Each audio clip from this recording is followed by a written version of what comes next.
Are you struggling for consistency in your sim racing? Does your iRating look like a roller coaster? If so, we have good news for you. The way to get more consistent is to first understand what you're doing differently than the professionals. And VRS is the answer. With our competitive subscription, you will have the telemetry, setups, tutorials, and everything else you need to fully analyze your driving. Our data packs and the ability to compare your driving with the best in the world will show you exactly where to adjust your inputs, change your driving line, and shave seconds off of your lap times. And our powerful and precise Direct Force Pro wheelbase and precision pedals are being used by some of the world's best drivers. All these champions agree that VRS hardware is not just the best on the market, it's also priced well below the competition. So if you're looking to upgrade to direct drive and the best pedals in sim racing, VRS is your answer. If you want to get better, get faster, and make it happen sooner rather than later, you owe it to yourself to find out why so many people are switching to VRS. You'll be so glad that you did. Visit www.virtualracingschool.com and learn why the best use VRS.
Howdy, howdy, howdy, and welcome to the grand finale of the Asetek SimSports GT Challenge here at Brands Hatch.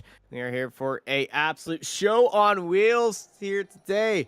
I'm Austin Knight. I'm joined by Adam Thompson with Samuli Kumo in the production booth, and you're here live watching Apex Racing TV.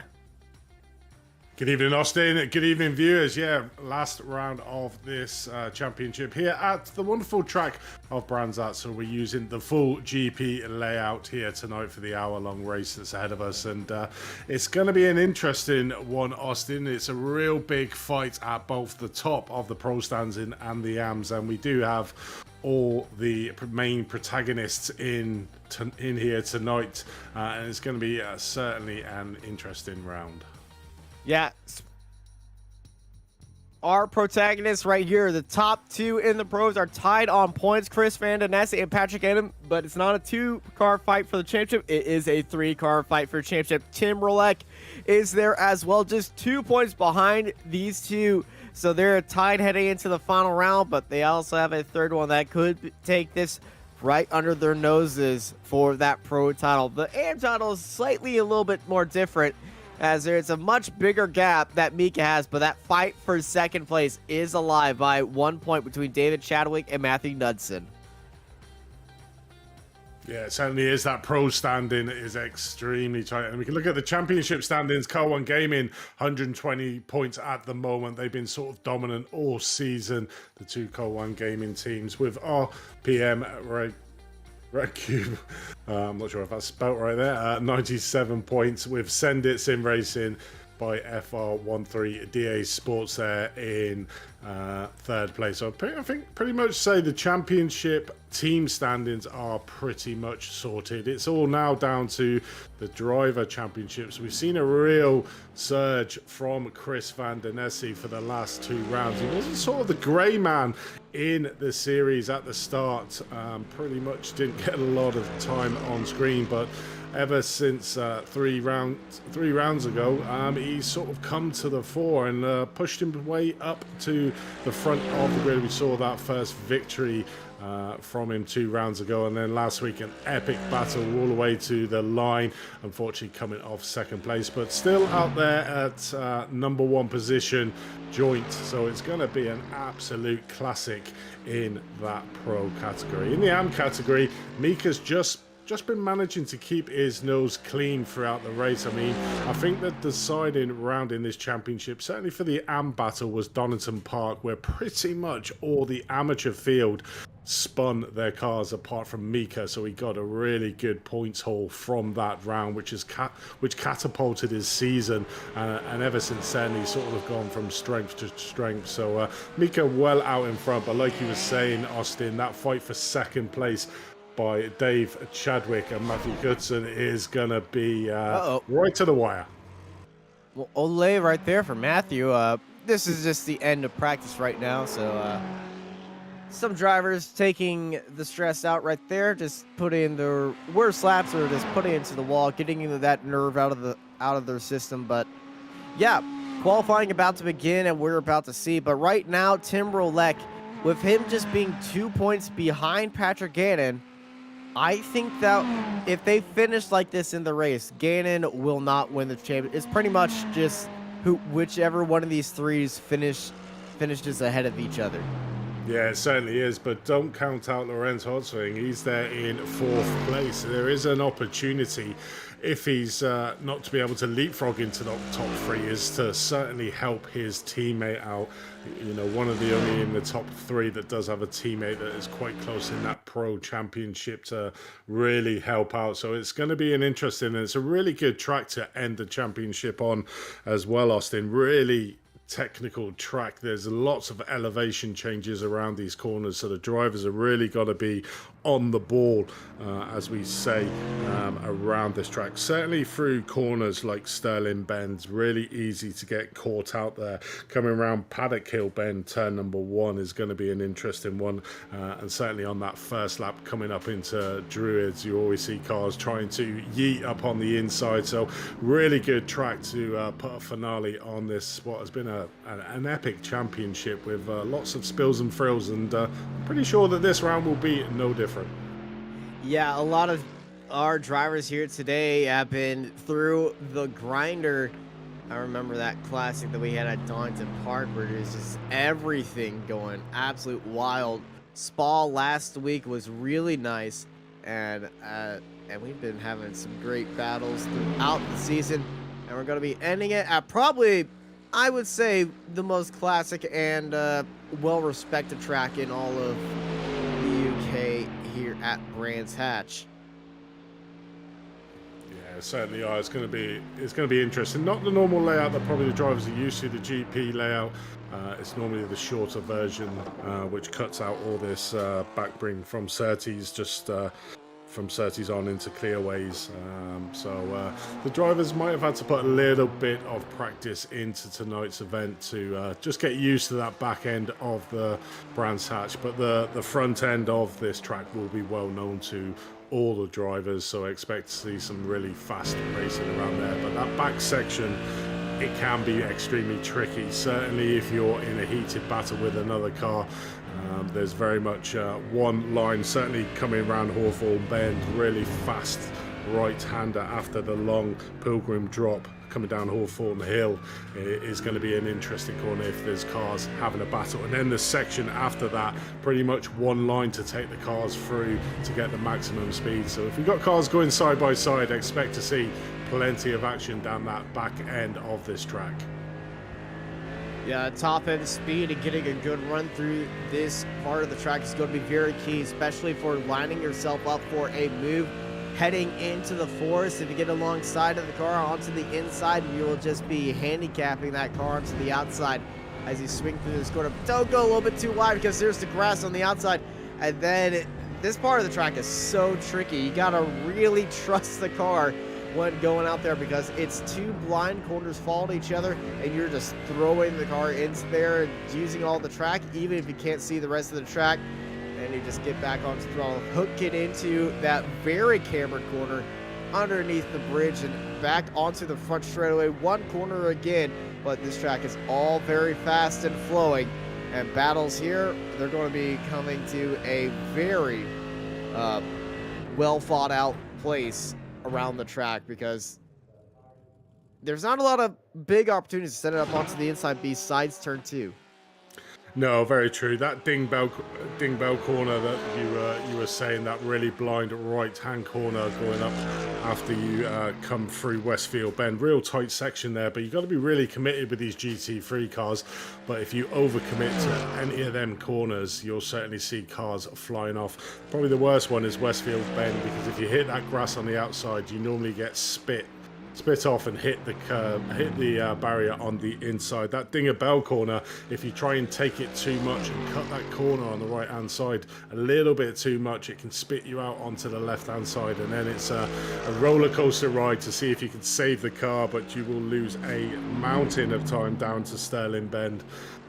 Like you said, a very fast left-hander camber. It's very deceiving, that corner, because you can carry a lot more speed around there than you actually think, but you've got to set the car up correctly into that corner. But it's certainly going to be an interesting race. Really looking forward to this hour-long race, and to have all the top 3, even top 4 in the championships here tonight racing around this track. It's going to be wheel-to-wheel action, because literally that Pro Championship is all on the line. And like you said, it's winner takes all. It really is, between Roulette, Gannon, and Vanden, and they are our top 3 in the championship, the top 3 in qualifying right there. Tim Roulette currently sitting on provisional pole by 2/10, Vanden in second, and Gannon is now in 3rd place after a great drive by Chris Vanden to put in a solid qualifying lap with a 1:20.6, but that does not top Tim Roulette at the very top. And between these 3, anything can happen throughout the races. We see David Shamrock and Mika sit 1 and 2 in 5th and 6th overall, ahead of Adam Hedgecock.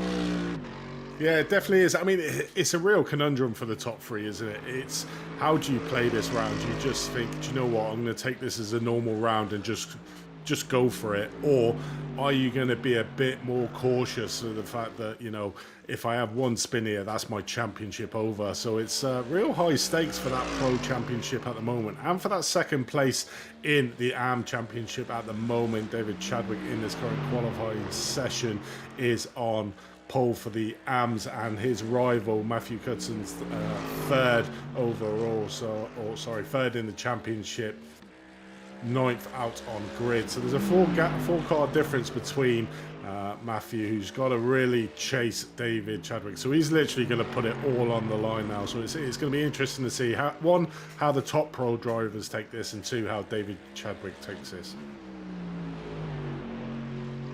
Yeah, I would expect most of these drivers to be taking it as aggressively as they can, because they know whatever happens, this is how it's going to be. But I would say one of them might just be waiting for the other one to be making a mistake. Just stay on the back of them, let the other two fight for it, and just stay with them and just wait for your opportunity. As our final qualifying laps are going in, Patrick Gannon taking a little bit of the rallycross line. No, that's not the Joker lap. Joker lap's on the inside of the turn. It certainly is. That was an alternate line. Probably might be able to see, we might actually see that in the race, because that corner Clark curve is a very tricky one.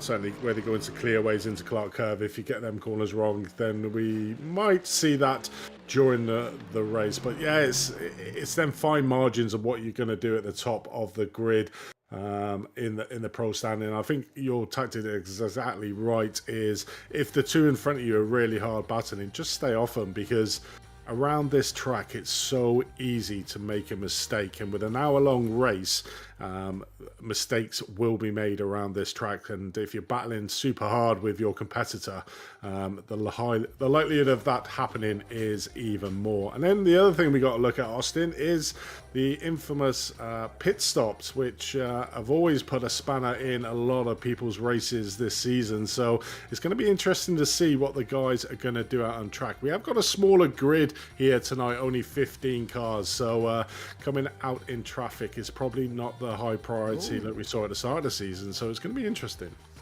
I just also noticed something. Tim Roulette is not going to have his teammate to be holding his hand at the start, because Loretz Hotzering did not put in any valid lap. He'll be starting at the end of the grid than Tim. So Tim is going to be out there on his own. He won't have his teammate to help him out. No, definitely not. Probably a pit lane start for himself and Phil Regan for the last round. But yeah, that's probably going to be a real big dent to Tim not having his teammate around, because we know Lorenz is an extremely quick driver. Probably makes short work of trying to get up to the front end of the grid, but it's whether he can catch up to the top three. We always see sort of them three at the top sort of break away from the rest of the field and have their own little mini battle. So it's going to be certainly interesting to see how much he can get through the field, and if by the end of this race he has any bearing on the outcome. But you know, let's not forget our other drivers. Our birthday boy from last week, Adam Hedgecock, there putting it on 4th on the grid. Chris Gooch, the pro, there in 5th place, and Alex Craner there not having the best of qualifyings, putting in an 8th position on grid. So he does have the two AM drivers of Mika Giris and David Chadwick in front of him. So it's yeah, I mean, these backmarker or these people not vying for the championship could still have a bearing and an outcome on what happens in the championship overall, but only time will tell. Yes, only time will tell here, as we have 25 seconds remaining here at Brands Hatch when the qualifying clock goes all the way down, as we are getting ready to rock and roll here at Brands Hatch for the very last round of the championship. The finale, there we go, mate. Yeah, but you're probably wondering why cars are not out on track. They did only have 3 laps to complete in the 10 minutes, so pretty much got them all done early, but given an opportunity for us to chew the fat, as they say, Austin. Yeah, trim the fat, shoot the shoots, and chill, but I think we're going to be doing a little bit more than that as well, because we got a full pace lap going on.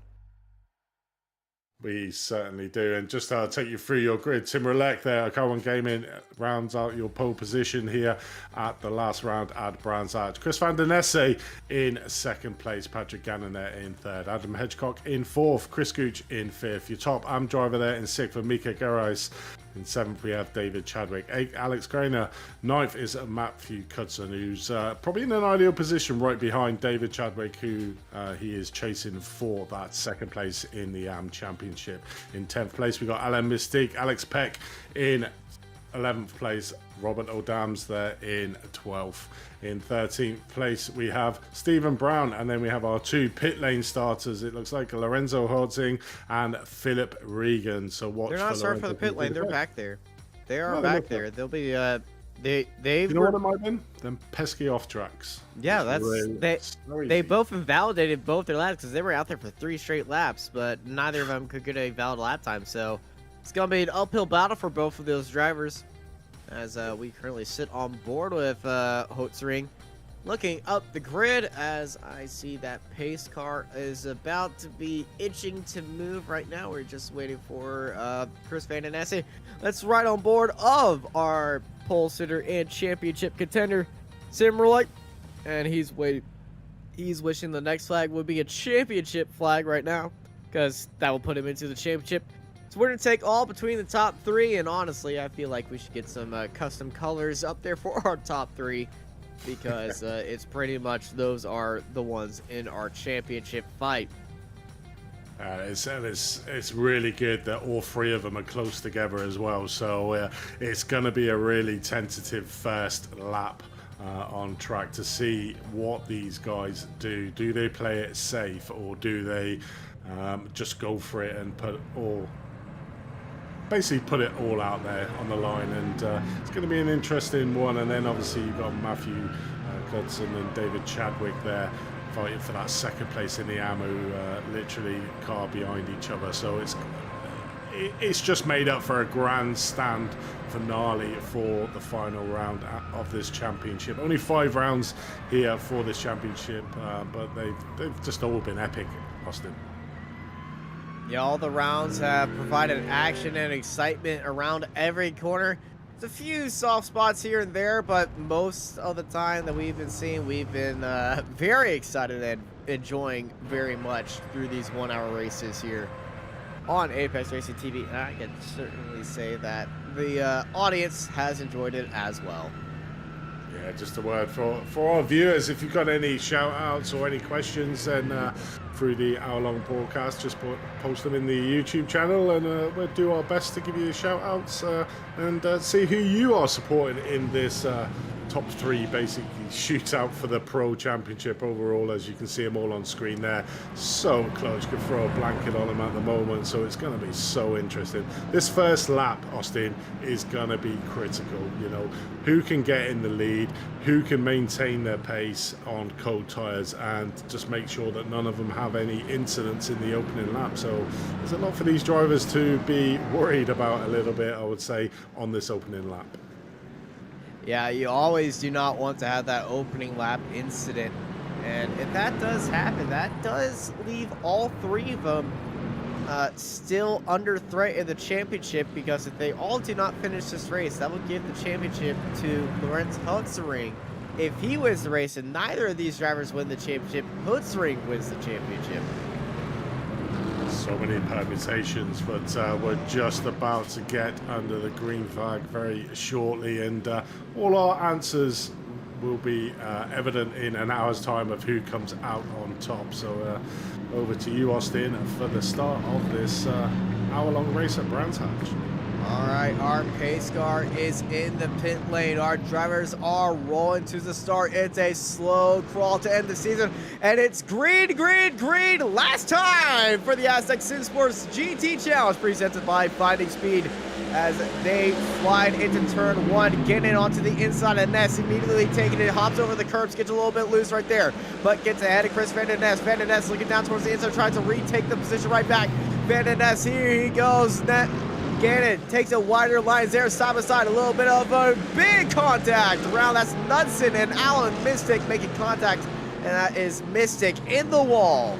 Yeah, that's not what Matthew Cusson needed there, to be at the back of the grid now with his fight for that second place in the championship. But at the front, Patrick Gannon's just shown us his cars basically ultra aggressive on Chris Vanden in the opening lap of this first lap round the Brands Hatch, literally taking that position from Chris Vanden. Chris managed to get the car on the inside of Druids, but then didn't have the opening coming down to Graham Hill Bend, so unfortunately Patrick managing to leapfrog Chris Vanden for that second place overall. But them two fighting out at the front has given Tim Roulette a little bit of breathing space, 1.3 seconds ahead of the champions. Mika Gerace is leading out the AMs as he has done for the last 3 rounds there in 6th overall, with David Chadwick trying to chase him down. But obviously the lead that Mika has at the front of this bid. Oh!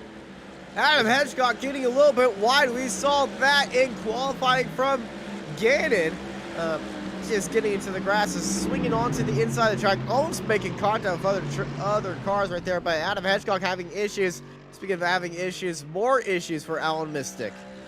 Yeah, he's not had the best of championships, been involved in quite a few incidents as Alan Mystic, and it's going to be a long, lonely race at the back for himself. So not had another good round here as we watch Phil Regan, who started at the back of the grid, having an issue. So a lot of cars getting caught out at the moment on these opening laps. That's coming down to Graham Hill Bend. He probably give it a little bit too mustard, as you would say, Austin, coming through Druids and sort of snaked it out of the exit of Druids. But back out on track. But at the front, we've got Tim Roulette, got a 0.9 of a second gap between himself and Paul Gannon in second. And then Paul Gannon's got around about 0.7 of a second over Chris Vanden, but still well within that slipstream event. You can see on the map in the top right. There you can see literally all the cars quite compact, and then you see the lone car of Alan Mystique, the car number 8, you can see there in the grey colour, literally just coming down Hawthorne Hill, so not the best start for him. Here's a replay of what happened to Mika. Mika got into it. This is on board of Adam Hedgecock. On board of Mika, you see Hedgecock going up ahead, and Mika having to get onto the binders and avoiding Adam as he had that incident. But you can see Mika looking up, and that's how Mika again got into the top 5 right there. And with that incident, it's really separated our top 3 for the rest of the field to have them have their own championship battle. No other cars involved right there. No lap traffic, no safety car shenanigans needed. And it's a 1, 2, 3 from the start between all of our championship rivals. Yeah, it certainly is. So it's very much a 3-horse race at the front. We can see Lorenz Hosing making short work at the start of this race. Was in P14 up to P9 at the moment, and just behind David Chadwick. So trying to get himself back up there to maybe try to influence something. But at the moment, he is really not needed as a teammate, because Tim Roulette has that 1 second gap between himself and Patrick Gannon in P2 at the moment. But he's trying, like you said, anything happens to these front 3 in front of him, and Lorenz manages to get up near the front. So he's still got something to play for as Lorenz here to try and get up as far as he can do within. He's got a good run. He had a good run down the straightaway. He could have taken a look down towards the inside, but he's waiting for that bigger opportunity that brings him. Here he goes with a massive head of steam, looking down towards the inside. Hard on to brake, hook string. Lawrence takes it into 8th place overall, getting a finally a round of Chadwick right there. A fantastic move down towards the inside of that Kiwana Gaming 31 machine as he chases down the rest of the pro field. Still at the back of the pro field, but moved his way up the overall. Yeah, not that far off now. You can sort of see the car in front of Adam Hedgecock and Alex Kramer there in 5th place. So they're not far in front, but a bit of an issue with Stephen Brown, and Matthew Hudson is just kissing goodbye to that 2nd place in the AM at the moment. Really struggling out on track. You can see how much he is off the back of the rest of the field at the moment from that earlier incident going into Druid. So Matthew Hudson really got a lot to do, and he's probably kicking himself at the start. I was wondering, Samili, if we could get a replay of possibly what happened. Stephen Brown's off again. That's what we were saying. And Oh, Knudsen, watch out. He holds it around the outside. Knudsen getting very brave with that. I think Matthew Knudsen was just being, you know, you're going to crash in front of me. I am not going to risk it around you. And now that he's got past Stephen Brown, he can finally start charging on his way. But Stephen Brown, oh, man, I think 2 corners in a row or twice in the same lap, Matthew Knudsen had to lift and try to avoid Stephen Brown is a little bit twice too many for them. Yeah, but that was a big... Cruises around. And I think Hutzring or Chadwick might have tagged them as they went around as well. Yeah, I'm not sure what happened there, but he's retired back to the pit. So let's have a look here. So here's Chris Gooch coming around the Druids, coming down the hill to Graham Hill Bend. I'm going to say there's a grass touch. Yo, that's grass, and then that's a curb. Then there's grass getting inside wall. Bam! Gets back into the middle of the track. It was the Kuwana gaming car of Lawrence Hutzring, the 31, that attacked him, and I think that might be a little bit of damage at the front of that car. Is there damage that I can see? Because there's a very light tap. Yeah, the front right there, the guy can see that wing sort of damage. That's not what Lorenz wanted at the start of the race. Yeah. Completely had no option there. You know, the car was in front of him coming around Graham Hill Bend and literally clipped that car there. And that's Adam Hedgecock again. Extremely slow coming around. Did Adam go off track again? He might have got onto the binders a little bit more to save himself from going into the grass again, but Adam Hedgecock, once again, having very big struggles with that final corner. Yeah, I mean, that's what we were saying, that the entry and exit into clearways is absolutely vital on this track to get a really good exit down that start finish as we are. Alex Peck just saving it through there. A lot of the cars do that. You can use the sort of astro-turfy type surface on the outside of the track, but if you get on further than that into the grass, then that's when the tyres will be screaming and you will see incidents like that. And pretty much that's what happened. I don't believe it's actually AstroTurf. It's like brick. Yeah, it's a brick heshed over grass. I'm not sure what you actually call that, but it's usable like for brick. It looks like brick. Yeah, it's like a crisscross of concrete with grass in between there, so like a hexagon, like a honeycomb. It's just brick laid on the side. Yes, it is. But that, I mean, it's crucial coming through that clear ways to get the good exit. It really out is. There, because It's pretty much the racing line that everyone takes. The only series that does not take that line is motorbikes. Yeah, pretty much. Because you don't want to hit that. No, you certainly don't. But at the front, the gap is not really increasing that much between Tim Roulette and Patrick Gannon there in P2. Probably ran about a tenth of a second. Oh, you see Chris Vanden again a little bit squirrely there coming out of Cersei's. You know, another corner that you've really got to be careful of. You know, you get on that power a bit too early, you can lose a lot of time by going onto the grass. But then on the other hand, if you don't get on the power early enough, you lose a lot of time coming down the Pilgrim's Drop into Hawthorne Hill. So that fine margin again in these GT3 cars of coasting and getting back onto the power. But these three, as you said, literally blown the field apart there. Nearly 7.5 seconds. Alex Crater there in 4th place is behind this three. And to be honest, Austin, this is what I wanted to see. These three at the top of the timing tower, top of the field, literally on their own, fighting over for the championship. Yeah, that's how you want your championships to be fought, at the front with no holds bar and nothing separating them. And Tim Roulette is leaving nothing on the table right there, pulling out a gap between Gannon and Nessie and starting to pull away. 1.6 seconds separate them. But can Tim hold this gap and hold that pace, because he is certainly turning on the fires right now. Yeah, he is. He's trying to put the hammer down a little bit. Got 0.5 of a second lead now, or extension to his lead over Patrick Gannon, up to 1.6 seconds. Chris Vanden only 0.7 seconds behind Patrick Gannon. And a bit of insider information for Chris Nessie, obviously he's using a Logitech wheel and pedals, and the last 2 rounds his pedals, certainly his brake pedal has been sticking, so he had a lot of issues with breaking down the straights, but he still was extremely fast. So he said he's cleaned that here for the race tonight, so he has no excuse as to why he cannot do the best that he can here. Obviously not putting it down to hardware anyway, so at least his hardware is all nice and clean and ready to go. But at the moment, losing a little bit of time to the second place of Patrick Gannon there. It's sort of hovering up towards that 1 second mark, and Chris, that's where you don't want to be on this track. You want to be tucked up behind the wing of the car in front to be able to make them moves at the moment. But still very early on in this race, only 11 minutes into an hour-long race, and we've got the pit stop strategies that always throw a spanner and excitement into these races. So it's going to be interesting to see what these top 3 do on the pit lane. I would imagine the second, third would just follow what P1 does.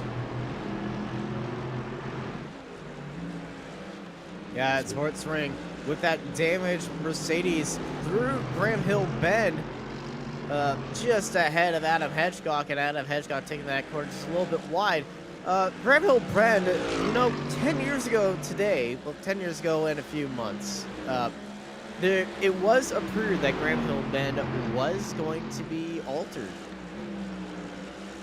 And instead of the flying left-hander, it was going to be a hairpin like we see in the iRacing Rallycross version of the track.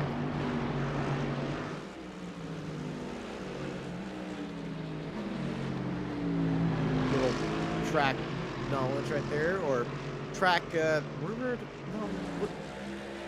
Yeah, I mean, I'm glad they didn't do that, because I think that would have ruined the flow of the track. It's really nice coming out of Druids and then getting onto the speed coming down through Graham Hill Bend. So if you had like a hairpin there, that would have, yeah, it would have made it a little bit, I don't know. But, you know, I could be wrong. It could be a good addition, but we don't know because it hasn't been done. But we're currently watching out on a track here. Robert O'Dam's there having a little bit of a fight with Alex Peck. Alex Peck looking down the inside here into the corner, side by side. That is beautiful right there. Yeah, very, very risky move coming through Paddock Bend side by side, but luckily both the drivers giving each other respect, but certainly didn't give the respect there coming through Druids. Alex Peck at the front was literally given a little bit of a nudge by Robert. But no damage done, and you can see now that Matthew Goodson has managed to get up to the back of these 2 racing drivers. So maybe they will let him past, knowing that he does need to fight for the championship. And then, but he's got an absolute mountain to climb back up to David Chadwick. You can sort of see the times there on the screen. We're talking around about 14 seconds gap between himself and David Chadwick, who is trying to fight for that second place in the AM Championship. So we are just right on board with Matthew Goodson here. So you can see the dip there and the camber changes coming through Sterling Bend, and you can see a really good example of the lines that you need to literally off the power and then get right back on it. That was probably a little bit late there from Matthew. He could have gone on early, because what you want the car to be doing is swinging out to the left-hand side of the track to be able to maximise the speed coming down here. But Matthew being a little bit cautious, I believe, obviously over his earlier incident, certainly coming up to this bend where he lost all the positions out of track and ended up being at the back of the grid. But trying to do what he can to get up, but he does needs to get past Robert O'Dams in front of him in that BMW and chase down David Chadwick to give us a grandstand finish for that second place in the AM Championship, Austin. Yeah, a grandstand finish is definitely what we want to see for all positions. We ride on board of Matthew Knudsen on the back of Robert O'Dams. O'Dams in that BMW versus Knudsen in that Porsche as they go nose to tail, almost getting a little bit out of sorts with each other as they go around the flying right-handers and blind right-handers as we run into the forest. Yeah, we certainly do. So we are currently on lap 12, 15 minutes into this hour-long race.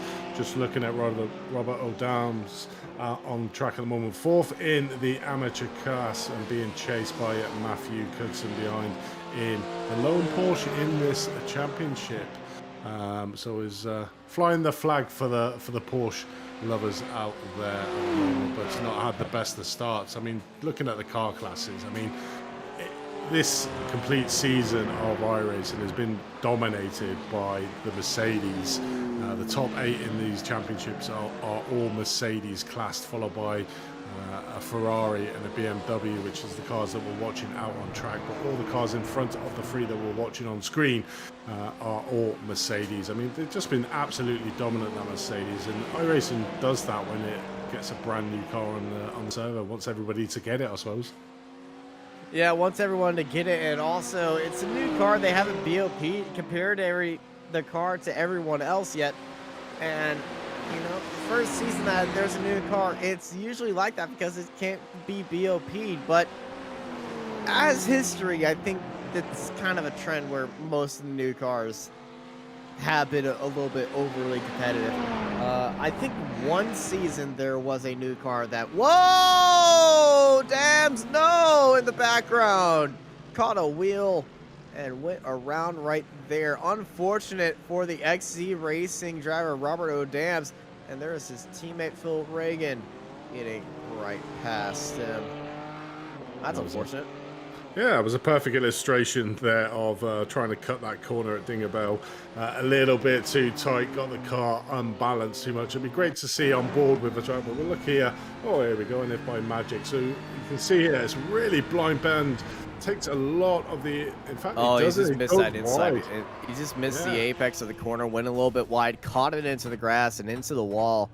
Goes Robert O'Dams, and that is unfortunate. Yeah, it certainly was. Didn't take that inside line, like you said, cut that. You'll see a car, if we can go on and see one that's does it right, as we say, cuts literally half the car over that inside curb to get that full racing line. If you don't, you see what Robert did then, and unfortunately carrying too much speed, and then your car gets pushed out wide and unfortunately hit that grass coming on the exit of Dingerbell corner there that spun him round. But back at the front, Tim Roulette, your pole sitter, still there. Oh, what's Mika's had an issue. Mika stopping and starting again. Wasn't Mika having problems with his pedals earlier? No, it wasn't. It was, well, I'm not sure if Mika did, but that was extremely strange. Literally stopped his car there coming through clearway. So let's have a look at what happened. I think something might have came loose. Something came, yeah, I think something might have failed, or yeah, I think that might have been his pedals might have had an issue, and he just had to quickly unplug and replug it back in. Cable might have popped out of the back of his wheel, and he might have just been able to pop it out, pop it back in. Because that is a strange issue. Because it's not a full-on hardware deactivation that we've seen in iRacing, where the car takes the wheel and throws it left immediately. This is just the pedals, and it seemed like the brakes just went on and stayed on, and he had to fix it. But thankfully, Mika wasn't staying still for a while. But that is a very bizarre incident right there. Yeah, I mean, we all get the hardware issues, us racers on iRacing. Very frustrating when it happens, but I suppose it's just similar to real-life mechanical failures that the cars would have, so unfortunately it's something we all have to live with. But luckily, like you said, Mika didn't lose a lot of time, and luckily the two drivers that will follow him were had good vision to be able to avoid him, because he literally got his car to a standstill on clearways, which is not the ideal position, but that was really profited David Chadwick at the moment, who is your top driver in the house here. But that gives, I suppose that gives Mika something to entertain himself with for the remainder of this race. But somebody who doesn't really want a lot of entertaining and wants a nice clean race is our race leader at the moment, Tim Roulette, who's fighting for that pro win over at the moment. And at the moment, Austin, I mean, there's a perfect illustration of how to take a almost perfect representation on how to take that corner, and almost a unperfect representation on how wide you can get that car. And then it looks like he was almost getting onto the grass on the outside, which was, the reason. But Tim is just flying through that corner with pure confidence. 2.4 seconds ahead of his championship rivals right behind him, who are tied on points. So right now it is looking like Tim Roulette's championship, followed by Patrick Gannon and Chris Van Nessy. And, these guys being so close together in the championship points doesn't mean we have to do any crazy math for this. No, definitely not. Nice and easy. Whoever wins from second and third, that's where they lie in the championship. So the drivers will be well aware of that. I mean, at the moment, Patrick Gannon has got no reply to the speed of Tim Roulette in front of him. He does have to look in his rear view mirrors. As you can see, Chris Van Nessy, 1.1 got out to 1 second now. So Chris at the moment is sort of struggling to keep up, but just managing to hold on to the coattails of Patrick Gannon there in second place. So I think at the moment, if all goes to plan, Tim Roulette is probably going to be a winner there, just stretching that lead out, as you said, 2.3 seconds to second place, with big fight in them top three is certainly for that second place with Patrick Gannon and Chris Van Nessy. I think Lorenz, as we're watching on at the moment, with that damage we can see on his front right, maybe hindering him a slight amount to try and get up there, but he is doing his utmost and coming from the back of the grid, 4.6 seconds behind Alex there in fourth, but then you can see a big gap of 13 seconds up to the front three. So the only position expected probably for Lorenz is that P4 at the moment, if he can chase down Alex for that position. So I think the gap between third and fourth is probably, unless an incident does occur out on track, is just too much to overcome. Yeah, these drivers are competing for thousands of dollars in prizes from Apex Racing Academy and Asetek SimSports. So that is going to be very impressive. And the winners of these championships will be winning a pair of Asetek SimSports Invitica Sim Racing boots worth $100, and those will start shipping in August amongst other prizes. And hey, it's August, so if you also want a pair of boots, Alex Peck and Matthew Knudsen. Knudsen has been on a incident avoidance tour so far today. That's the third time that he's had to avoid a car spun out in front of him. But yeah, if you want your own pair of Asetek SimSports Invitica Sim Racing boots worth $100 or more, you can find them over at Asetek SimSports. I'm going to call Matthew Hudson, Matthew the Cat Hudson, because he is literally using up all his lives here tonight. I mean, he's just been so close on so many occasions to be taken out. And we'll have a look at a replay on board of what Matthew was seeing coming down here to Graham Hill Bend. The Ferrari, you can see the Ferrari luckily in front of him getting up. So lucky that Ferrari didn't shoot across the track and managed to stop it on the exit there. But Matthew just using up a few of his cat lives here on there in his charge and his bid to try and get back up to David Chadwick, who is currently leading out this AM Championship. The gap between Matthew and David at the moment has currently extended out to around about 17.6 seconds. So it's going to be a really tall order for Matthew, and he's going to be reeling that first couple of lap incident up at Druid Bend, which really put paid to his race here tonight. Was really racy in the last round out, as we saw in Spa, having a really good battle with Adam Hedgecock.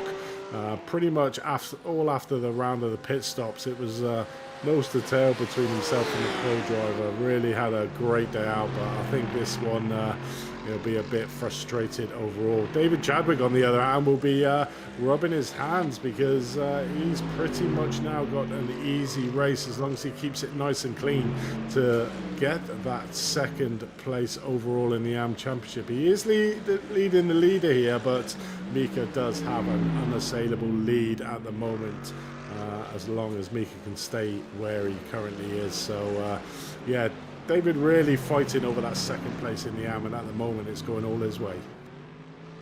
Yeah, the second place in the AMS Championship is really going out towards the finalist, Robert O'Dams, in the same corner, second time having that incident. And look who's right there. There's our overall leaders. They're going to have to avoid this as well and hope O'Dams does not reverse in front of him. He keeps it right there and doesn't interfere with that battle.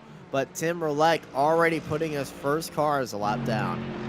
Yeah, certainly is, and he's probably made exactly the same mistake as he did the previous, I think it was 2 laps before, but we see there Tim Roulette just flashing the lights at Stephen Brown to say, I'm coming through, mate, do not hamper me, because he's managed to gain a 3-second lead over Patrick Gannon there in second place. So he is on fire at the moment, but really does not want to be held up. Oh, he's being fed up right here. He's wishing Brown to get out of the way right now. This is definitely not what you want to have here, Tim Roulette.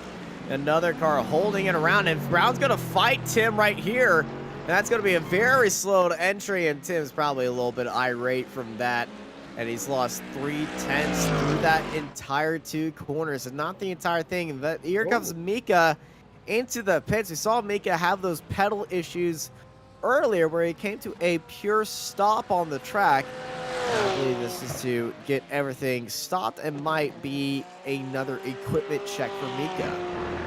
Yeah, it probably is, and it's probably within the window of doing your round of pit stops. So Mika, our first normal pit lane entry here, so we'll see how he gets out. So we can see him there just leaving the pits, just getting himself composed, maybe checking a few hardware issues as well as doing his pit stop, but really doesn't need to push it that much, does Mika? You know, he's pretty much got that AM Championship sewn up in the top with such an unassailable lead at the moment. But yeah, our first pit lane started, but we joined back up now with this battle for second place. So Chris Vanden thought, you know what, I'm sick of just sitting on the back end of the game, and really got on the back.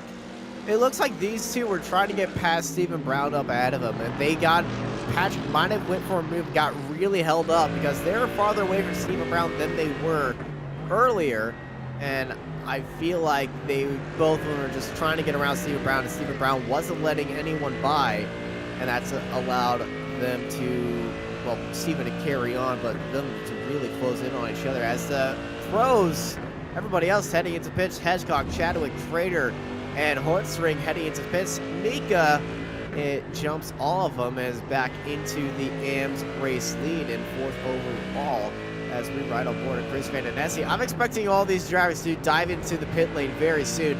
But you can see Patrick Gannon getting a good run on Stephen Brown. Brown getting into the grass just a little bit, and here comes Gannon looking towards the inside. He's got to make sure, is he going to try to go for a dive down the inside? Yes, he does. And speaking of a dive, Vanden goes late onto the brakes as well, and they're both diving into the pit lane. Yeah, they certainly are, and Chris Vanden is in the ideal position now, right onto the back of Patrick Gannon. I mean, obviously, with being held up there by Stephen Brown, Tim Roulette has managed to get that lead out. I think it was around about 4 seconds to go. So we'll see out of these two who manages to come out quickest. So we'll just have a look. There's damage on Gannon, so I think what I was thinking did happen last lap. There was contact between him and Stephen Brown while he was trying to make that overtake, and that is exactly what happened. I feel like they're both having a little bit of a sigh of relief as Brown's off the track again. Brown's around and Brown's into the wall. Yeah, put a little bit too much to bounce there. See, he's got onto the grass on the outside and spit his car off. Unfortunately, just stationary at the moment, so probably weighing up his options whether to continue. But yeah, not the best day at the office there for Brown there at the back of the grid. He always managed to get himself going, Stephen Brown, but that damage. He's probably just making sure that he doesn't come in front of other cars. But speaking of other cars, there are 2 cars coming up that hill right there. It's Vanden again, and they're probably looking at the relative and be like, this guy again? Oh, this might be a little bit spicy as Tim Roulette is in the pit lane. Only car entering the pits right now. And we'll see if these two guys catch up with Stephen Brown through these corners. Stephen's dropped a very damaged Ferrari up ahead of him. And this could be big news in the championships. Remember, Nessie and Gannon are tied in points right now. So whatever happens between them is their championship order, as Tim up ahead is still in the pit lane, and he's just about the same time as his counterparts right there. Stephen Brown heads into the pit, so it's back to this 3-car chase, but Tim has had a massive gap ahead of these two. 5 seconds separates them from pit in to pit out. That just shows you how much they were being held up by Stephen Brown on their in lap. Yeah, it was, and the reason now why Chris Vanden has managed to leapfrog Patrick Gannon is that there was literally just under a second difference in the pit stall. So that is how Chris Vanden has managed to leap Patrick Gannon, and that could be absolutely vital for this championship. Like Austin has said, you know, wherever these cars finish is where they finish overall in the championship. So it's going to be really interesting now in the last 29 minutes of the final round here at Brands Hatch of what happens between these two drivers. And like you said, Tim Roulette at the moment nearly a 6-second gap over these two drivers that are fighting over for second place. So as long as he can keep it nice and clean, the championship, the race win and the championship win will be Tim Roulette, who's been exceptionally good throughout all the rounds here at the championship, and I probably wouldn't put it past Tim deserving the right to be at the top of the championship by the end of the season. Been always there or thereabouts in every round at the front that he's been in. So at the moment he is on course, as long as I haven't just commentator cursed him, for the championship win and the race win here in the final round. Yeah, he's currently looking to be lifting up that trophy for the Asetek SimSports Mercedes GT3 GT Challenge here, but it is a very dominant performance by Tim Roulette.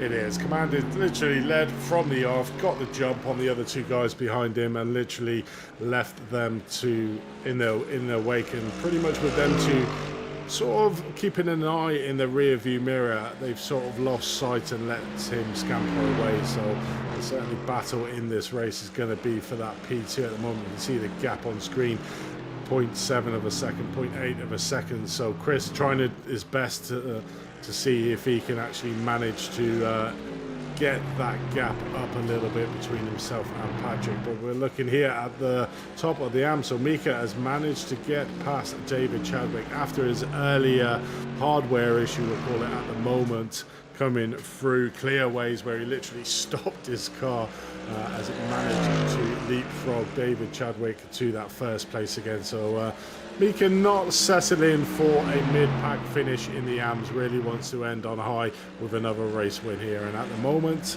you wouldn't put it past him. Yeah, at the moment definitely not putting it past Mika. Mika has fans in all the chats, and you know, had that little heart racing issue where he was stopped in the middle of the track, but he certainly climbed it all the way back. First one into the pits, and he did jump David Chadwick, who is right behind him. Yeah, certainly are at the moment, but as David knows, he's not really fighting Mika for that championship win. He knows his race was very much with Matthew Cutson, who is behind David at the moment, but he's to the tune of 12.5 seconds behind him. So Dave just needs to make sure that he keeps his speed and just keeps that relative to himself and Matthew there in third place in the AMS. 8th place overall, and then the second place in that AM championship will be David Chadwick. So that's where his fight is, certainly not with the Mercedes that is in front of him. You're watching the Asetek SimSports GT Challenge here on Apex Racing TV. We'll be right back to racing after these short messages.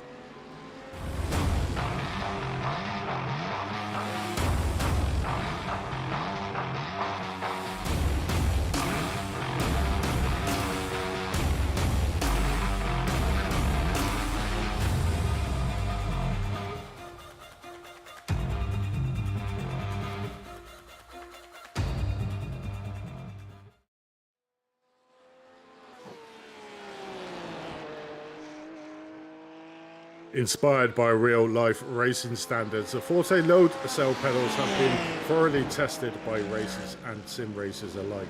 If you have been looking for the best race car brake pedal feel without going full hydraulic, look no further. Place your order now at Asetek SimSports webshop.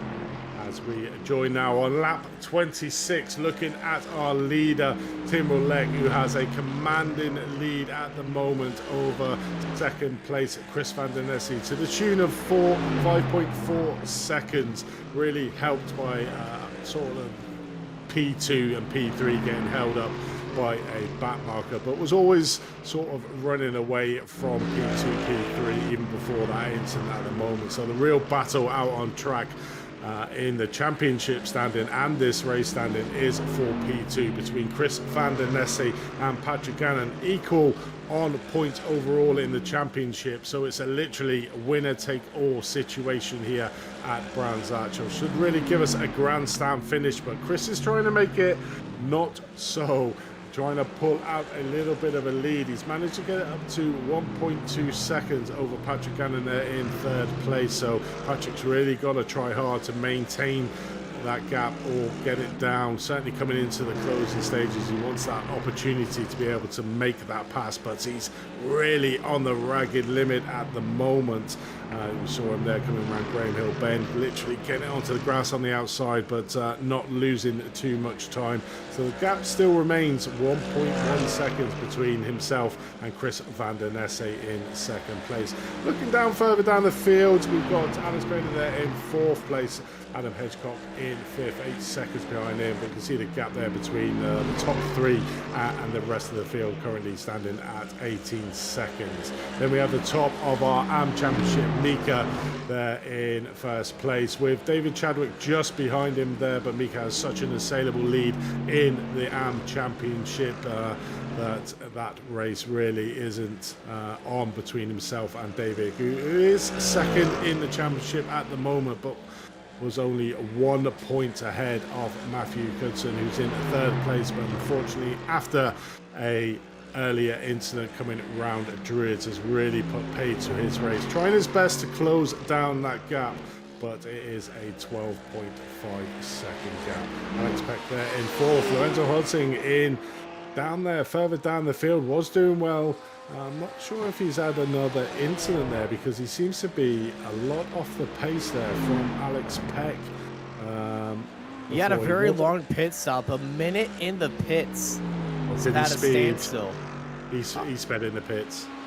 That might be the reasoning, but remember, he did also have a lot of damage as well, so it might have been with damage repair and might have been the penalty. I think it was, because obviously these drivers do get a fast repair, and Lorenz hadn't come into the pit, so very easy to do on this track. You can see the entry there into the pit lane. It's literally a straight line to them red cones, so I think that's what happened, and it's normally a 40-second with around about a 25-second gap, which puts the pay to the 1 minute and 6, so I'd almost bet my house on that he got a speeding penalty there, really just trying to push to get up to the top. Did start at the back of the field, did Lorenz, and has tried his best to get up, but certainly that 40-second pit lane penalty won't have helped him at all. Yeah, you never want penalties, especially around tracks this fast, because that just puts you all the way down the pack. And from him already starting at the bottom of the pack, he did pull his way back up, but that's pretty much negated all that hard work that he had today, as he's chasing down Alex Peck ahead of him. Patrick Gannon is having a little bit of connection issues behind Vanden. Yeah, he certainly has lost literally 2 seconds now. So I think he might be having a little bit of hardware failure. If you have very bad stutters, you will start blinking out of iRacing. And I feel like that's what's happened, because he's dropped back 2 seconds to Vanden due to those stutters. I've had them before, and it's like having the fuel go out of your car. You don't know what's going to happen. As we watch here, Lorenzo Hudsing just going around the outside here into turn number 1. A great pass as he pushed the the Ferrari out wide of Alex Peck, managing to keep it on track. So really great move there from Lorenz into the first corner. He did. Peck really sent it into that corner trying to get him back because he was around the outside and he made the move, and then Peck really sent it in there. And around the outside was Peck when he was on the inside, and I'm just glad they worked side by side right there. But if you're a Hunsring, he could snag third place in the championships if Gannon does retire from that incident. And oh, I think Gannon might have just happened. I think that might just happen for Gannon. He is out. We're showing on the timing tower. He is out. I mean, the most unopportune moment to have either an internet issue or a hardware failure issue, like you were saying, Austin. I mean, that is just. I mean, if you lose the championship on that reason, you are absolutely gutted. You can see him now falling down the order at the moment. Well, if you lose a top three, from that, because he was in third in the championship right there, that's even worse, and that will be prizes he would lost as Stephen Brown is out of the race right now. I mean, that is just breaking news here, guys, for Patrick Gannon. Unfortunately, looks like some sort of internet issue. So pretty much handed that second place at the moment to Chris Vanden.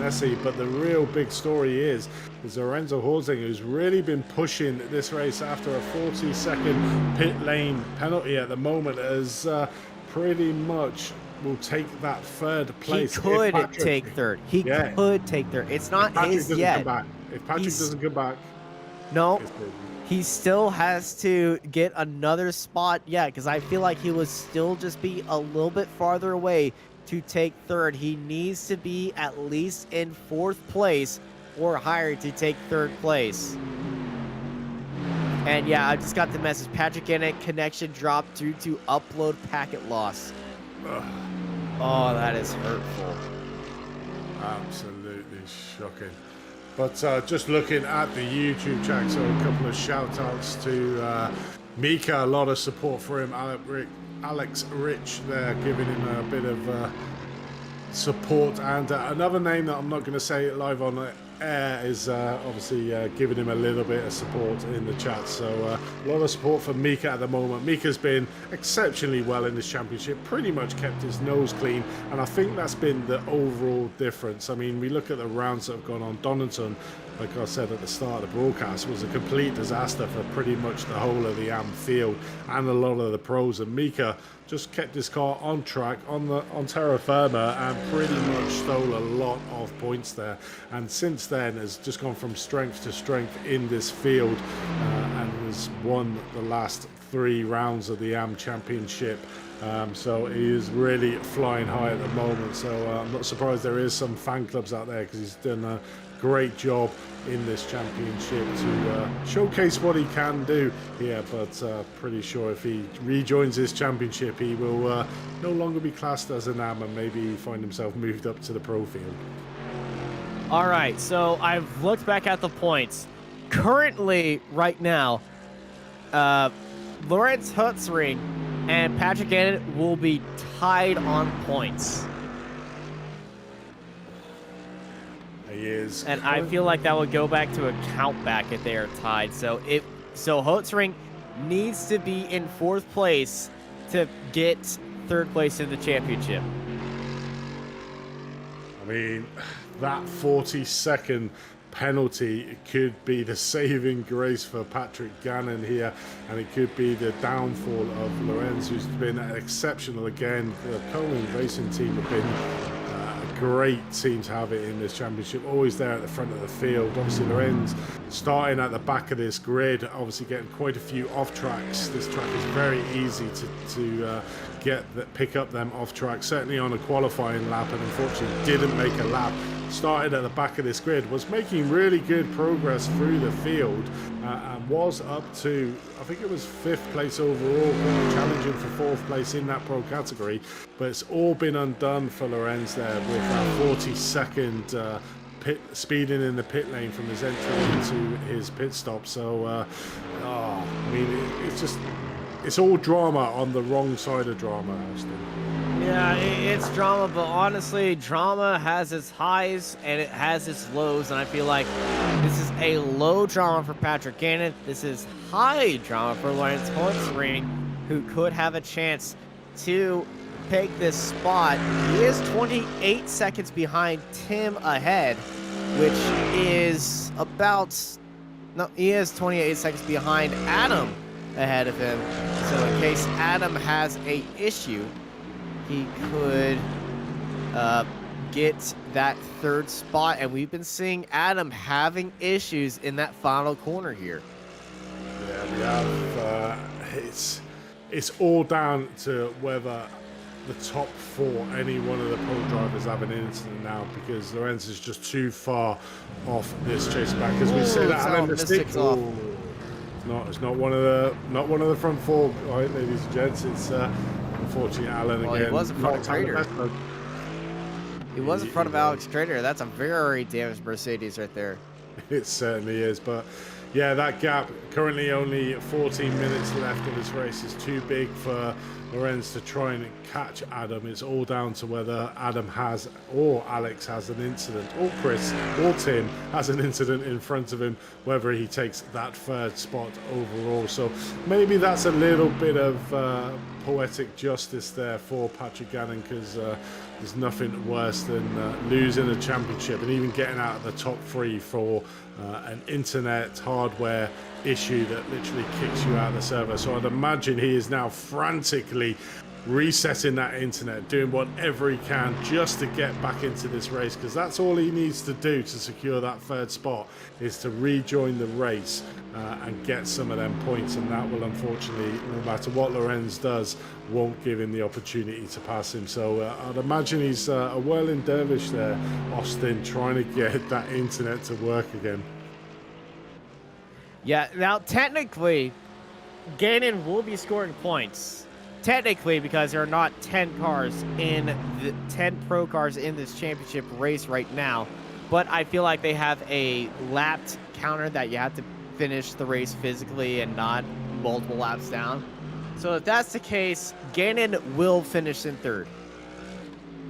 Yeah, but in the other case, I don't know. Their lap thing is not listed on the website or the notes that we were given. Yeah, I'm not sure on that one, but maybe we can get some clarification if any of the organisers are watching this, to see if there is a number of laps down that you do not score points on. But yeah, all a bit of high drama on the wrong side for the end of this last race here at Brands Hatch. But one person who has certainly had zero dramas is our leader, Tim Roulette, currently 8.3 seconds at the front of the field, and just been stretching his legs here tonight. He's a very worthy winner of the Pro Championship, been really consistent throughout the season.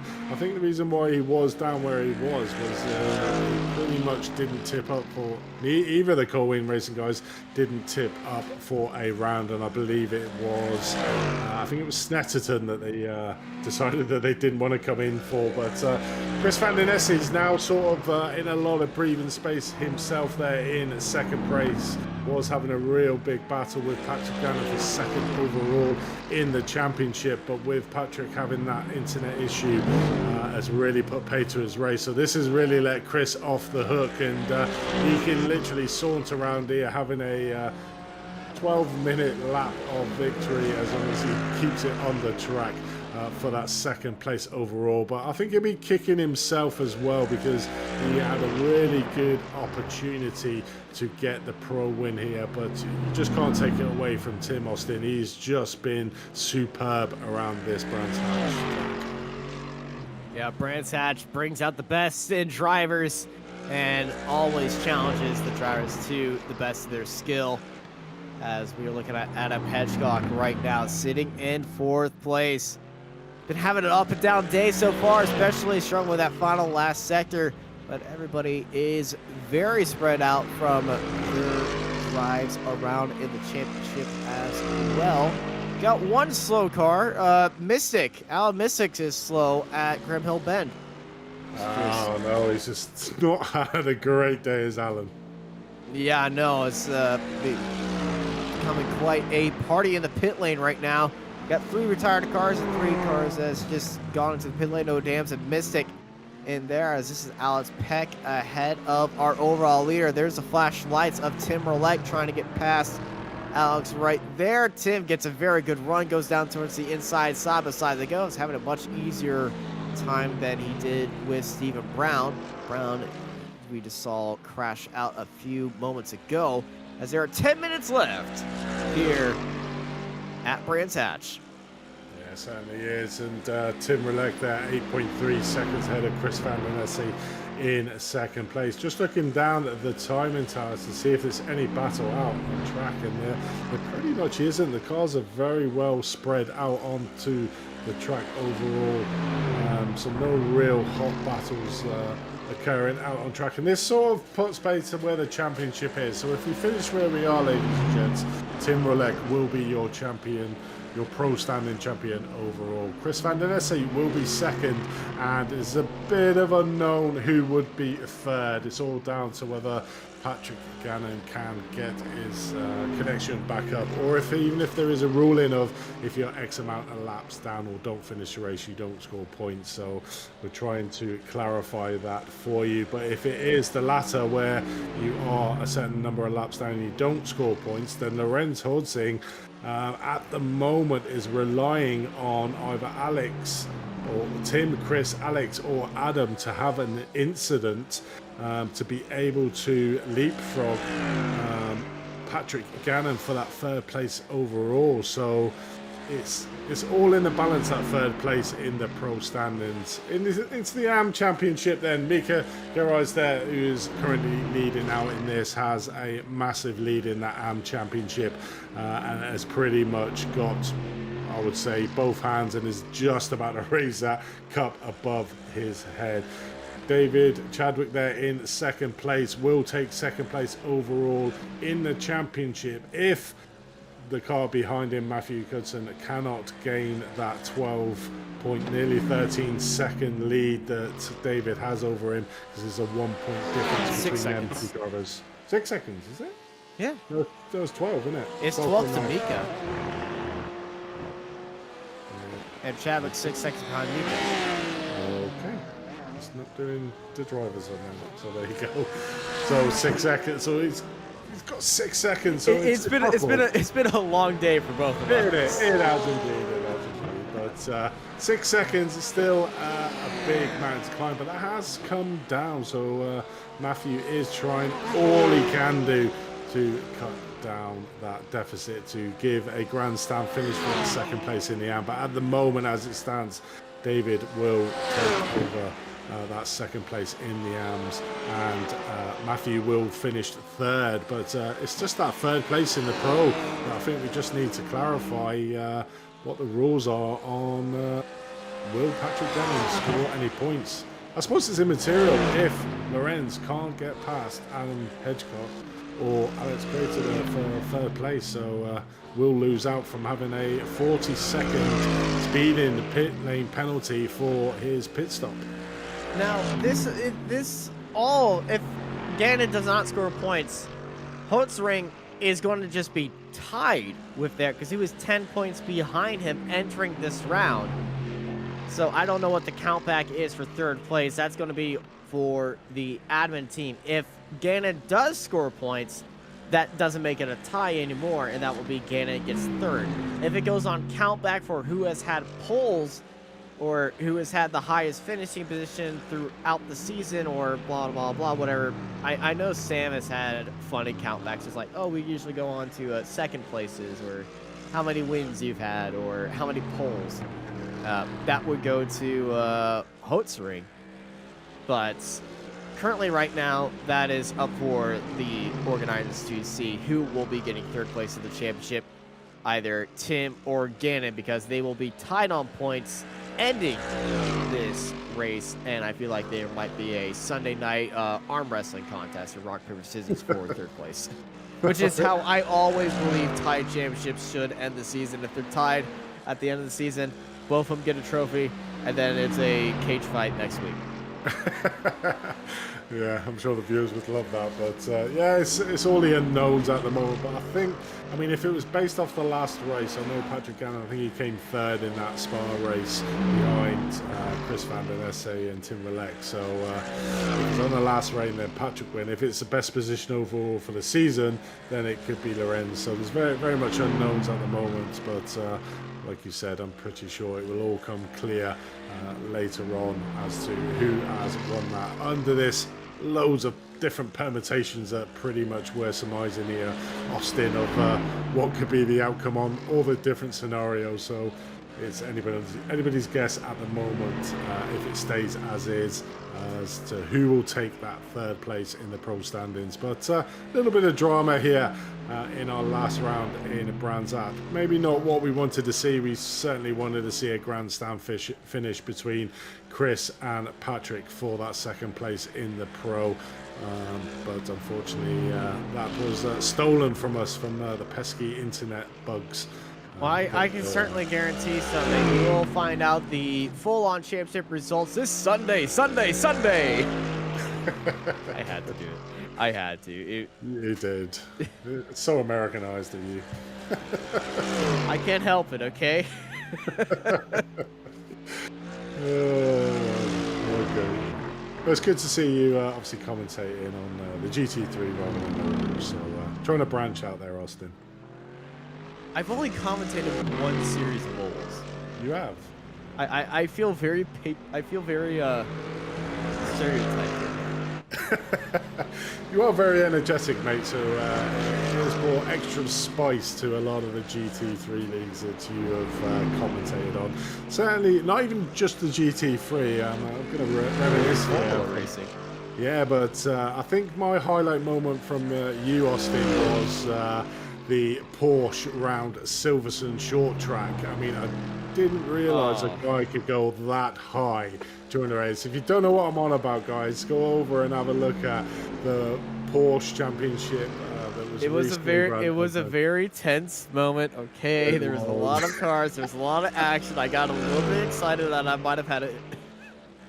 I might have broke my vocal cord. I think you did. I'm pretty sure you didn't do another broadcast for a week bathing them. I did the. Yeah, it was a few days later, and then it was an Asetek SimSports race. Back at it again, but yeah, that was probably one of my memorable moments from you, Austin, in the many leagues that we have commentated together. But I think there's been loads of them. I thought you were about to mention where I commentator cursed the entire field of the Apex Racing Academy Formula 3 series at Bathurst. I didn't see that one. Oh, yes. Where I actually said, I was like, after a few weeks, everybody here is probably going to be a little bit calmer than they did. They all crashed out first lap, and I stood up and I walked out my room.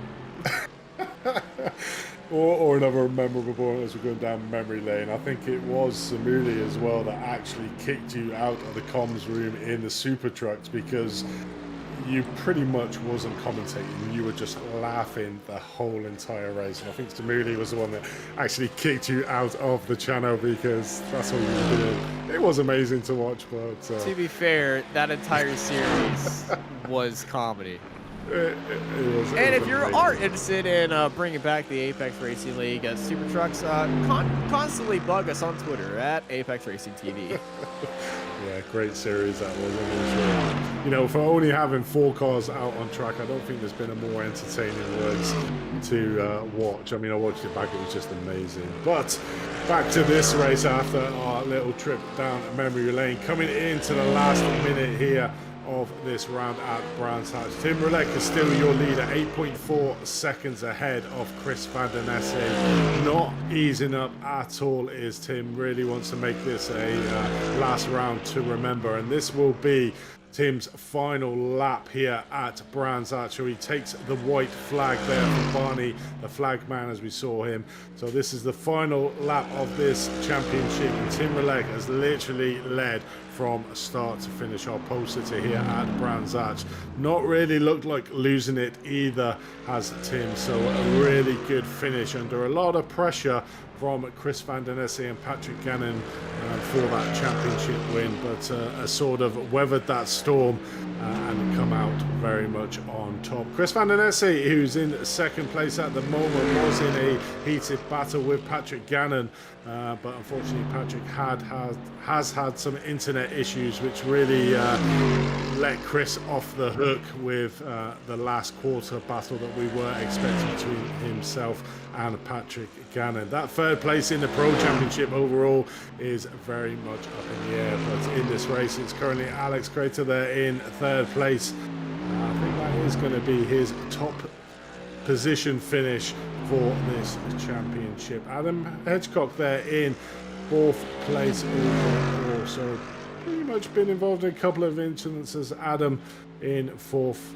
But overall, we're looking at Tim Roulette as he rounds the last corner here at Brands Hatch, flashing his lights for the last race win and the championship pro standing winner overall for the season. It's been a great result for Tim Roulette here. Chris Vanden comes over the line in second place and takes second place in the pro standings overall.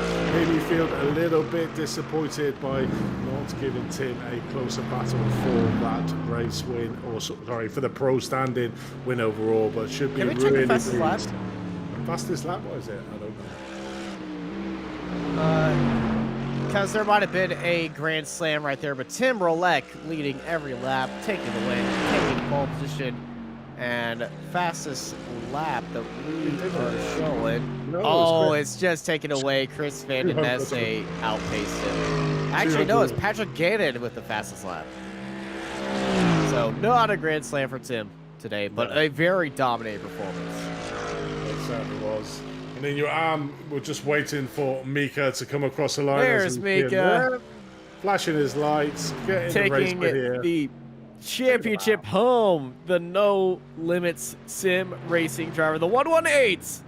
Mika is the Le Champion for the AMS Championship. David Chatham comes up with second. Let's ring. Currently tied for third place. We'll get a confirmation this Sunday on who will be finishing in third overall for the Pros Championship. Is it Sunday or Sunday? Which one is it, mate? Well, if there's a cage fight, it's Sunday.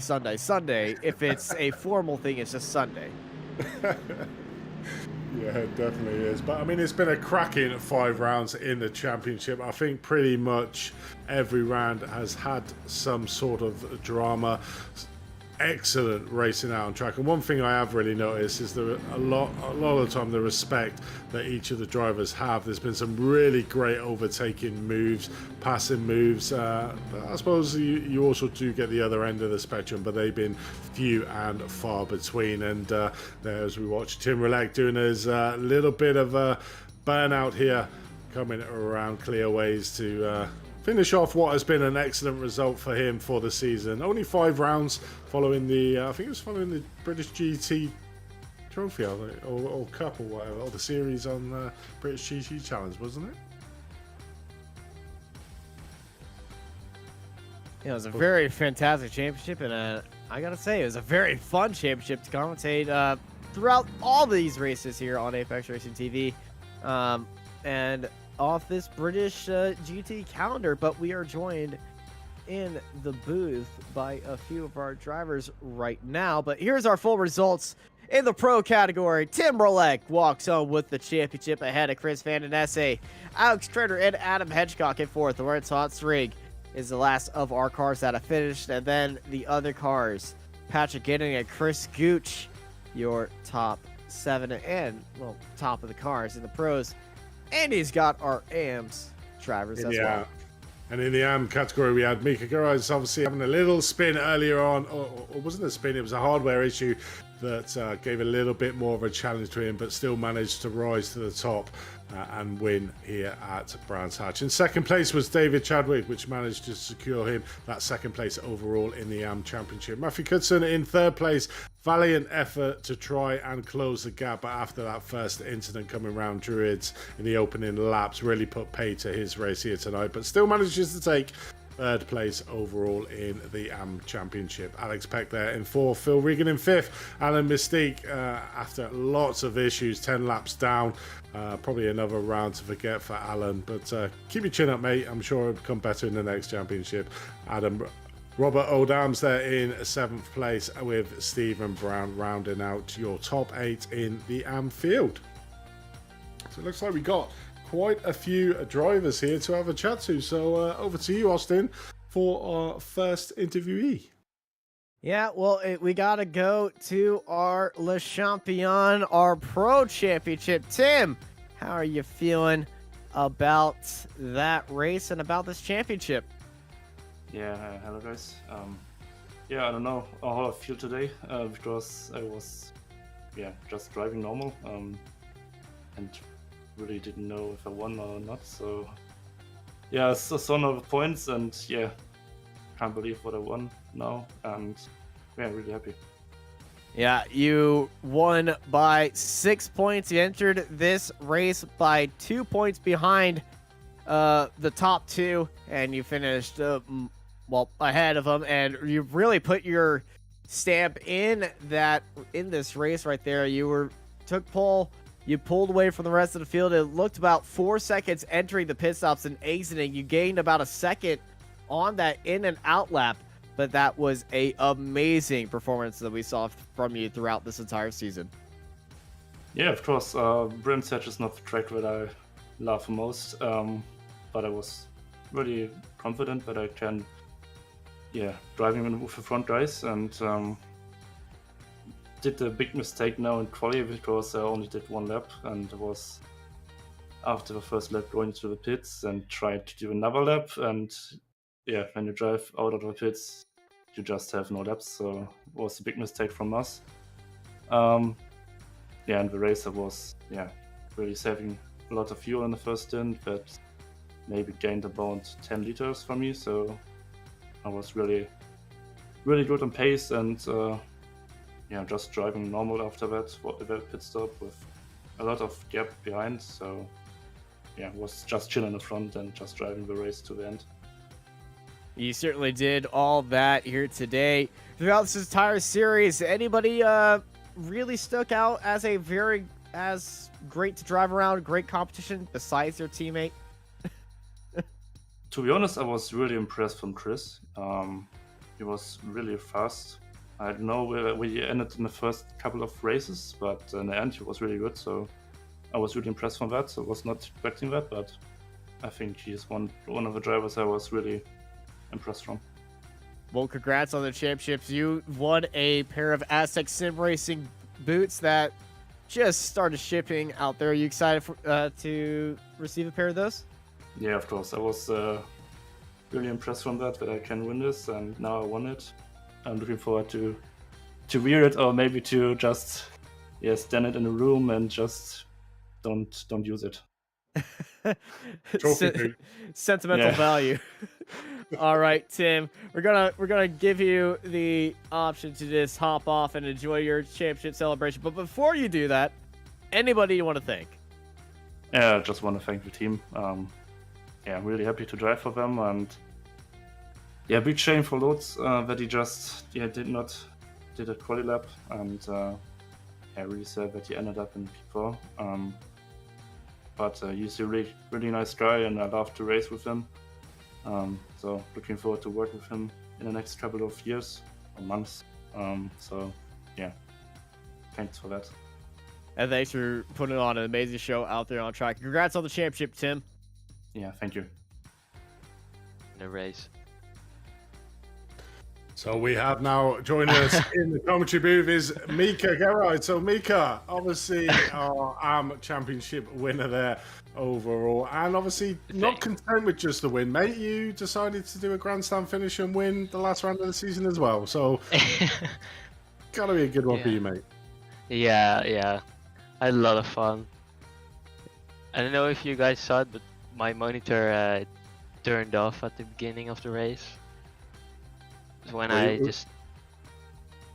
stopped for like 15 seconds, so it was my monitor turned off and I turned it back on and was alright. So That was a struggle. We did see that on the broadcast, and we were surmising as to what quite happened there. We were thinking about pedals or something like that because it literally came to a stop, and then you started.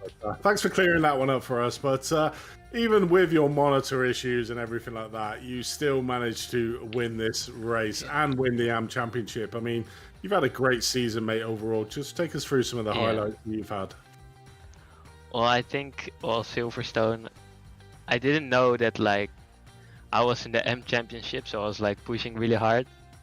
And then I spun because, like, I pushed so hard. And then I was like, oh, I was first in the M Championship. So I felt really stupid, but I think Donington, I just had a lot of practice and I got 0x there. I just kept it clean and consistent. And then Snetterton, I didn't have a lot of practice and I didn't know the track, so that's why I like fucked up the last couple of laps.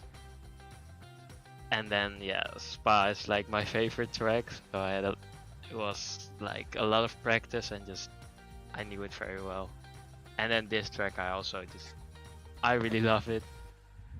Yeah, it definitely is, mate. I think one of the things that I'll probably say about yourself is you're super consistent on your lap times. Try to keep it super clean around there, and we saw that. Yeah. That's really paid off in your amateur championship. We saw a few issues on certain tracks for your competitors behind you in the AM championship, but you're probably the shining light out of that that's managed to keep it there. So congratulations on Thank you.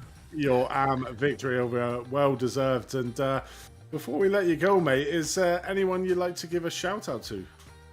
Well, yeah, I really want to give a big shout out to my team. They also, because of them, I participated in this league. I didn't even knew about it. So yeah, I really want to give them a big shout out. And of course, you guys for the great commentary. And of course, Russell for making the league. Yeah, thank you very much, Mika, and congratulations on your AM victory and your race victory here at Branch Out. Looking forward to seeing you on many more weeks in the future. Cheers, Mika. Thanks. That was Mika there. Austin, have you got anybody else standing by?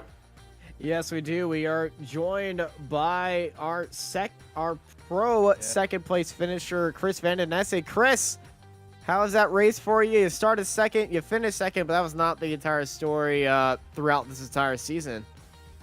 Yeah, I mean, right before the race, I didn't even know if I could take the start because my iRacing suddenly crashed. I think it had to do with some audio device.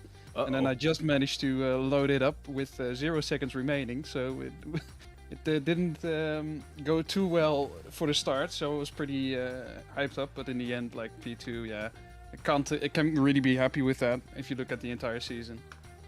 Yeah, looking at the entire season, you finished second. You entered this race and the lead just by 2 points, but certainly entering this race or getting iRacing to get back up with 0 seconds is certainly like the rear wing of your says. You were letting Jesus take the wheel. In this case, Jesus take care of your hard drive.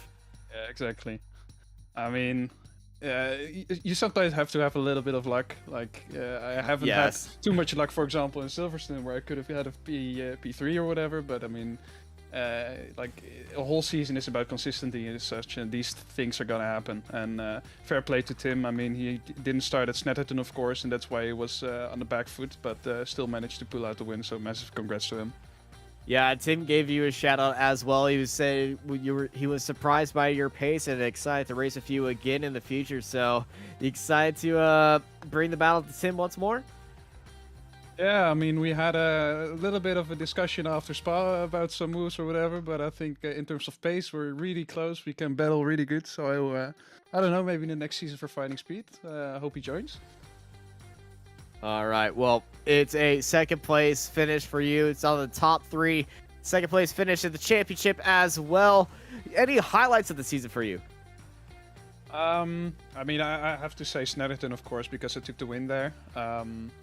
And I mean, in general, Spa was a really good battling with Tim, just strategy-wise, and also the final few laps. So I really enjoyed that. Well, it was a good season for you overall. It was a very consistent season and a very good amounts of races before we let you go to go celebrate and just take this entire season in. Anybody you want to thank? Yeah, the whole team, of course. Dave, who also got a P2, and all of the sponsors like McGuire's and whatever. Like, they've been a real big part of the Free to Sport team. So thanks to them. And I'm pretty sure everyone's going to be very happy about that. Congrats on a good season, Chris. Thank you.